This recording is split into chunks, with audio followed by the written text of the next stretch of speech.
Hello friends, welcome to மக்கள் சேவை channel. இன்றைக்கி நம்ம ஒரு முக்கியமான இன்ஃபர்மேஷன் பற்றி தான் பார்க்க போகிறோம். அதாவது அரசு பேருந்துகளில் தொலைதூரமாக பயணம் செய்கிறீங்க அப்படின்னா உங்களுக்கு பார்த்தா கொஞ்சம் தூரம் போகிறப்ப ஏதாச்சும் ஹோட்டலில் நிப்பாட்டுவாங்க. அந்த மாதிரி தமிழக அரசு எந்த மாதிரி ஹோட்டலில் அங்கீகரிச்சிருக்காங்க, அது எப்படி ஆன்லைனில் செக் பண்ணுறது, அதை பற்றின இன்ஃபர்மேஷன் தான் இந்த வீடியோ பார்க்க போகிறோம்.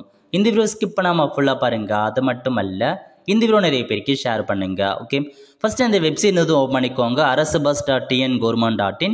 இதில் கொடுத்துருக்காங்க பாருங்க, பயணிகள் வசதிகளுக்காக எஸ்சிடிசி டிஎன்எஸ்டிசியால் அங்கீகரிக்கப்பட்ட உணவங்களுடைய பட்டியலை கொடுத்துருக்காங்க. ஸோ எங்கெங்கே உணவங்கள் இருக்கோ அதுக்கான பட்டியலை வெளியிட்டிருக்காங்க.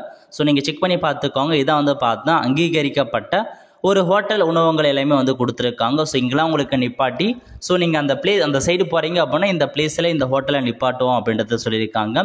இன்னும் நிறையா பார்த்தா ஹோட்டல் அப்டேட் பண்ணாமல் இருக்காங்க, விரைவில் அப்டேட் பண்ணிவிடுவாங்க. ஸோ இதான் கவர்மெண்ட் அப்ரூவ் பண்ணப்பட்ட அங்கீகரிக்கப்பட்ட ஒரு ஹோட்டலாக கொடுத்துருக்காங்க.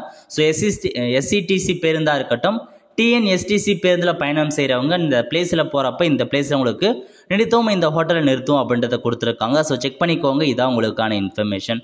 ஒல்ல ஃப்ரெண்ட்ஸ், கண்டிப்பாக இந்த பிடிச்ச லைக் பண்ணுங்கள். அது மட்டும் அல்ல, இந்த வீடியோ நிறைய பேருக்கு ஷேர் பண்ணுங்கள். அடுத்த ஒரு நல்ல சந்திப்போம். நன்றி, வணக்கம்.